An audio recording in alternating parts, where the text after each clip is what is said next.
All right. Okay. On to the next topic. In this one, we're going to be talking about control structures. Okay. So, control structures in Java, right? So, I just want to make this example. Right? This is just an introduction to control structures. So what are control structures? Control structures are basically it's how we control the program, to do certain things under certain conditions, right? So for this example, I just have a variable that I've created called the weather, right? So we're going to check the weather if it is cold, right? So is it cold? Right?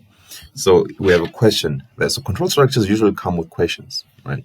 So you test the variable that you've created. Is it cold, right? And if it is cold, and by the way, what is this? This can be seen as a boolean, right? So instead of yes and no, I should have written true and false, right? Let me change this yes to be a true, true. You guys get the idea. So I'm having issues. I'm struggling to change that. So yeah, this should have been true and false, but it's fine. Right?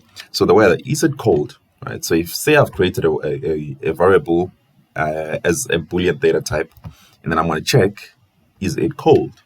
Is my variable here true or false, right? If it is false, meaning it's no, right, then I want the program to print wear your shirt, wear your t-shirt, or wear t-shirt. Right? And then if it is true, then wear your jacket, right? So that's how control structures work inside Java. We test out our variables and then, take a different route according to the results of that variable. So yeah, guys, I can't wait to show you guys how all of this works inside Java. And I'll see you guys when we get our hands on and start coding.